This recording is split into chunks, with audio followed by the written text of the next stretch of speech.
Assalamualaikum warahmatullahi wabarakatuh, teman-teman. Bertemu lagi bersama saya Muhammad Ridwan di konten video sharing pasca sekolah. Oke, pada video kali ini kita akan bahas tentang jurusan-jurusan yang mungkin kurang familiar bagi teman-teman. Tapi bagi beberapa teman-teman mungkin ada yang udah tahu, tapi jurusan ini nggak terlalu sefamiliar jurusan-jurusan yang lain. Ada jurusan apa aja dan dengan siapa aja hari ini kita akan sharing-sharingnya. Nah, hari ini kita akan sharing-sharing insyaallah bersama dengan Kak Rivo, Kak Esti dan juga Kak Rahma. Kira bagaimana pengalamannya dan kenapa milih jurusan itu? Jurusannya kayak gimana sih? Untuk pada Kak Rivo, Kak Esti dan juga Kak Rahma dipersilakan untuk memperkenalkan diri. Ya, Assalamualaikum warahmatullahi wabarakatuh. Nama saya Rivo Ma'ruf. Saya lulusan Politeknik Negeri Jakarta, Diploma 3, jurusan Teknik Mesin Program Studi Alat Berat. Kenapa ya saya milih jurusan alat berat? Karena memang awalnya saya cari teknik teknik mesin gitu. Jadi yang mindset saya tuh kalau kita bisa menguasai ngendalin mesin tuh kayak keren banget gitu. Kayak kita kan menaik kendaraan motor, mobil itu kan mesin gitu. Terus ketika kita mau mempekerjakan sesuatu bisa lebih mudah dengan mesin. Terus saya kepikiran, saya harus bisa menguasai dari mesinnya. Tadi kan banyak ya, teknik otomotif, mesin umum, dan juga ada alat berat. Nah, di situ saya konsultasi sama orang tua saya.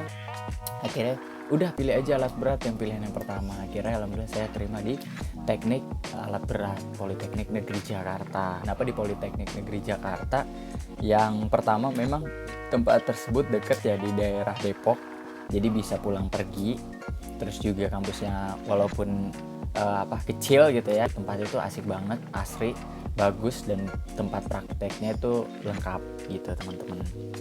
Assalamualaikum sahabat KSPM, gimana kabarnya? Semoga dalam keadaan baik dan sehat-sehat ya di rumah. Kabar aku dan sekeluarga alhamdulillah baik, semuanya sehat. Sekitar sudah hampir 3 pekan kami melakukan aktivitas di rumah semenjak adanya wabah COVID-19 ini. Yang belum kenal aku, perkenalkan, nama aku Esti Menur Sukanti. Aku lulusan dari Sekolah Vokasi Institut Pertanian Bogor dengan program studi Ekowisata. Yang pertama itu karena namanya unik dan banyak orang yang belum tahu gitu kan, apa sih tentang ekowisata gitu. Jadi penasaran nih apa gitu yang dipelajari di dalamnya. Terus kemudian yang kedua, pas aku kepo-kepoin itu banyak sekali di dalamnya itu praktikum-praktikum keluar. Jadi bukan hanya belajar stuck di dalam kelas, tapi juga ada praktikum keluarnya. Entah itu jalan-jalan ke tempat wisata, tempat rekreasi, dan lain-lain sebagainya. Assalamualaikum warahmatullahi wabarakatuh. Halo sahabat KSPM, semoga sehat terus ya di rumah. Nama saya Rahma Fadila Septiani, kuliah angkatan 2015 dan lulusnya tahun 2018. Kuliah di Politeknik Negeri Jakarta, jurusan Teknik Elektro, program studi Teknik Telekomunikasi D3. Awalnya itu pas SMA kan saya jurusannya IPA.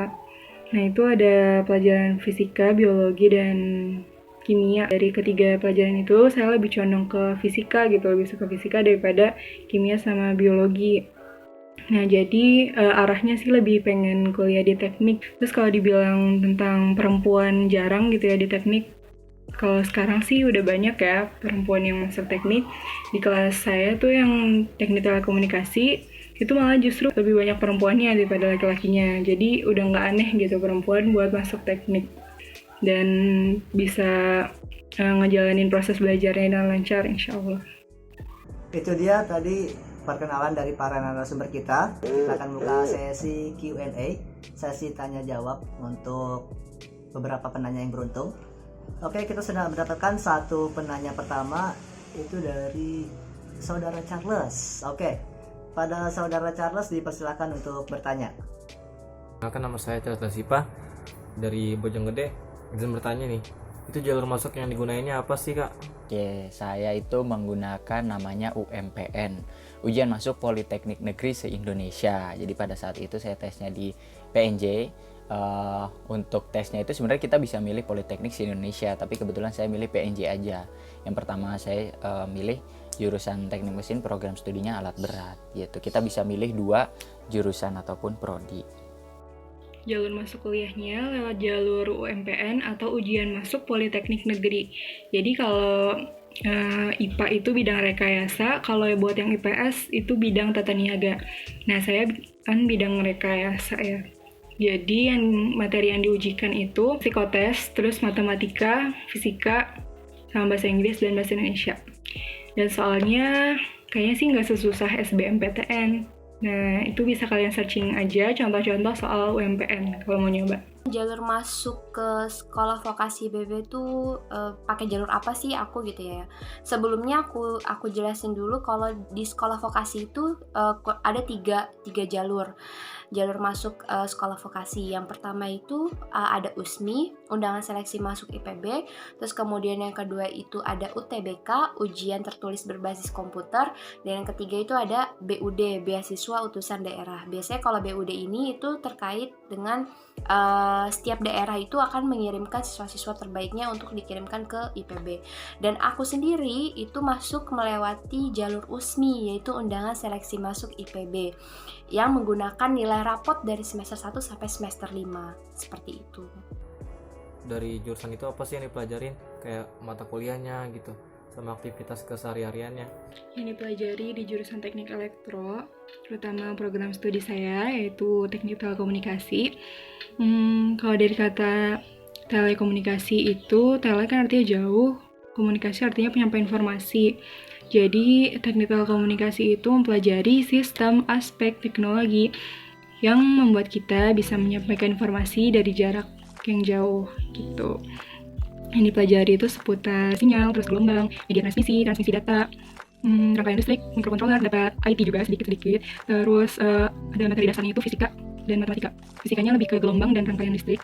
Terus ada materi praktiknya juga, misalnya ukur propagasi antena, terus juga belajar bikin antenanya, belajar mikrokontroler, rangkaian listrik, terus juga belajar elektronika. Ya, itu seru juga sih pas bagian prakteknya. Banyak banget teman-teman, mulai dari fundamental engine, tentang 5 sistem engine gitu ya, terus tentang elektriknya juga kita belajar, electrical engine-nya, terus dari mulai engine, terus ke coupling, powertrain, sampai kita mempelajari 1 unit ya. Kalau teman-teman sering lihat di jalan, yang paling sering adalah eskavator ya. Yang eskavator tuh kayak buat loading unloading ke truk ya, truk itu ataupun ke heavy duty truck gitu kan. Banyak banget yang dipelajari mengenai alat berat. Pokoknya teman-teman tahu itu definisi alat berat itu bukan alat yang berat, tapi alat yang mempekerjakan pekerjaan berat gitu, sangat berat gitu. Bahkan itu kapasitasnya benar-benar hampir kita nggak pikiran gitu, berapa puluh ton dan lain sebagainya gitu, mulai dari eskavator, loader, terus juga OHT gitu ya, dan banyak lain sebagainya, alat angkat, angkut gitu ya, crane. Di ekowisata ini kita mempelajari 2 bidang keilmuan. Yang pertama itu kita mempelajari tentang pariwisata, yang kedua itu kita mempelajari tentang kehutanan. Kalau di tingkat pertama itu kita mempelajari biasanya mata kuliah-matanya itu unik-unik banget gitu ya. Yang pertama itu seperti ada ekologi hutan, terus kemudian teknik survival, terus kemudian kita mempelajari pengelolaan sumber daya alam, dan tingkat kedua kita mempelajari lebih ke dasar pariwisatanya, mulai mengenal tentang psikologi pengunjung, terus kemudian teknik interpretasi dan pemanduan. Dan ada nih satu mata kuliah yang unik di ekowisata, yaitu rekreasi anak dan penyandang cacat. Jadi kita diajarkan untuk bagaimana sih cara membuat paket wisata untuk kalangan anak dan penyandang cacat seperti itu. Dan kita juga mempelajari cara membuat paket, cara mempromosikan wisata seperti apa gitu. Yang pastinya di semua mata kuliah itu kita diajarkan bagaimana membuat wisata, tapi juga memperhatikan alam dan lingkungan sekitarnya. Pokoknya unik-unik deh mata kuliah yang ada di ekowisata. Sama pernah nggak sih ada rasa nyesel gitu dari jurusan itu? Oh enggak dong ya. Jadi yang pertama yang saya pelajari itu kita kan kalau belajar tuh harus semangat ya, harus excited gitu kan. Kebetulan alhamdulillah ketika saya belajar tuh selalu excited gitu, kayak ini apa gitu kan, kok baru gitu, ilmunya tuh luar biasa gitu teman-teman. Dan itu tuh kayak ngerasa yang gitu, kayaknya tuh laki banget nih kalau kerja di tambang gitu kan, kerja di offshore di tengah laut. Jawabannya pernah. Jadi pas awal masuk kuliah itu mungkin emang masih kurang bersyukur, terus labil. Jadi pas masuk kuliah awal tuh masih nyoba-nyoba buat daftar di tempat kuliah lain. Tapi emang Allah nempatin saya buat kuliah di situ. You are exactly where Allah wants you to be right now. Jadi kita emang ditakdirkan ditempatkan di suatu tempat dan suatu waktu itu pasti ada maksudnya, pasti ada maknanya, pasti ada hikmahnya yang bisa diambil. Gitu sih. Mungkin Allah pengen mempertemukan saya dengan orang baik di sana, terus dapat ilmu juga dari sana gitu. Jadi emang kalau udah ditakdirin di situ, berusaha untuk menerima dan menjalaninya, terus disyukuri, akhirnya lulus juga. Oke, itu dia tadi jawaban dari para narasumber kita atas pertanyaan dari Charles. Oke, sekarang kita akan buka lagi sesi pertanyaan selanjutnya. Ini sudah ada Putri Zahara. Oke, Putri Zahara dipersilahkan untuk bertanya kepada narasumber kita. Assalamualaikum warahmatullahi wabarakatuh. Perkenalkan, nama saya Putri Zahara dari Bojonggede. Sebelumnya saya berterima kasih untuk Kak Ridwan yang telah mempersilahkan saya untuk bertanya pada Kak Rivo, Kak Rahma, dan Kak Esti. Halo Kak.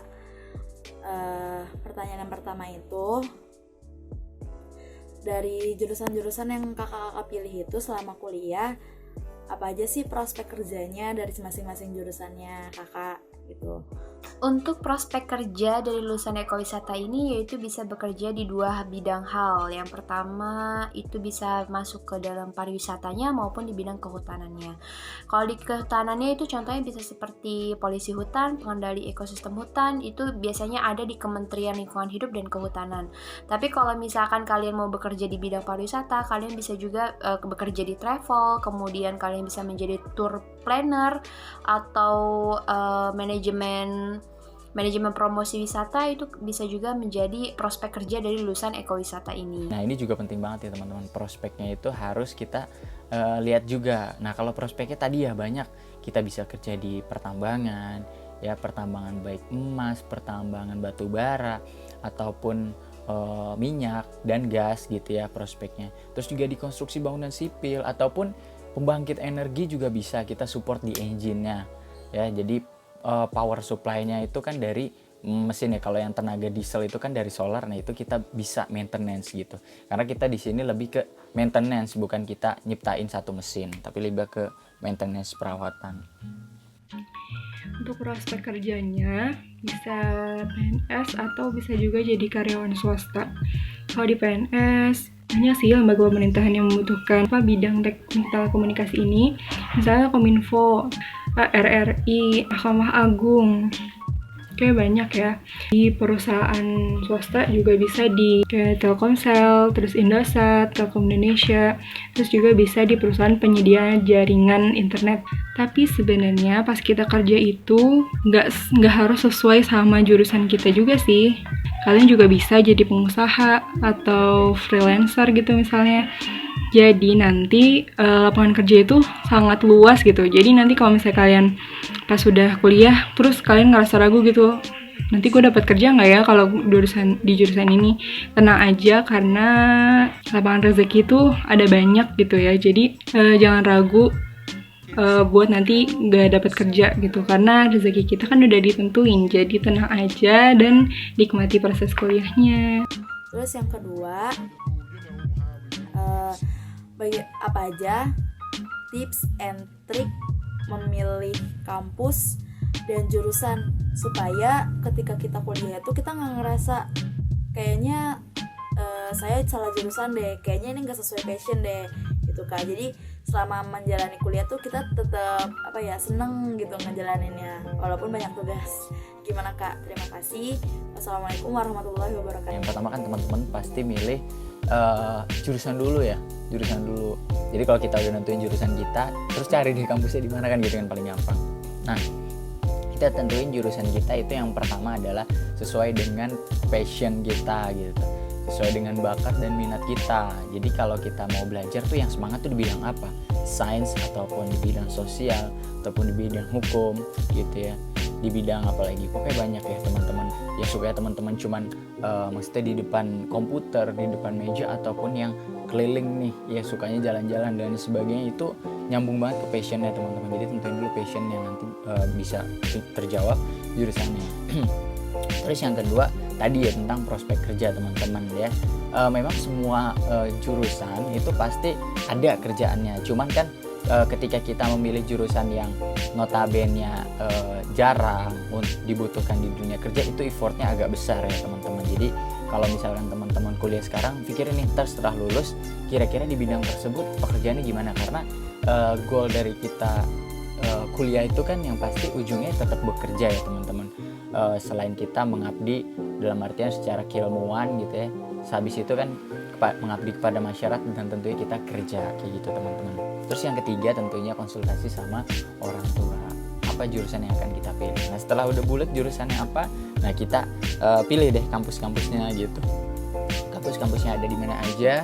Teman-teman kalau misalkan memang mau pilih yang dekat juga boleh, banyak ya dengan domisili gitu, karena kita setiap provinsi juga pasti ada kan kampus negeri gitu, baik universitas, institut ataupun politeknik ya, akademi dan perguruan tinggi yang lainnya gitu teman-teman ya. Jadi baru kita pilih kampusnya gitu. Nah kampusnya insya Allah kalau misalkan memang teman-teman yang pertama pilihannya negeri, nah itu kan rata-rata udah ada ya akreditasinya, akreditasi kampusnya, jurusannya, bahkan ke program studinya. Nah teman-teman bisa dilihat juga itu buat sebagai menambah wawasan teman-teman. Akhirnya dipilih sesuai dengan keinginan tadi ya, dipilih, dan jangan lupa juga minta restu orang tua.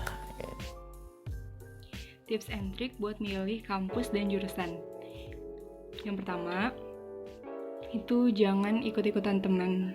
Karena yang ngejalanin 3-5 tahun kuliah kalian nanti, ya kalian sendiri, belum tentu bareng terus kan sama teman kalian itu.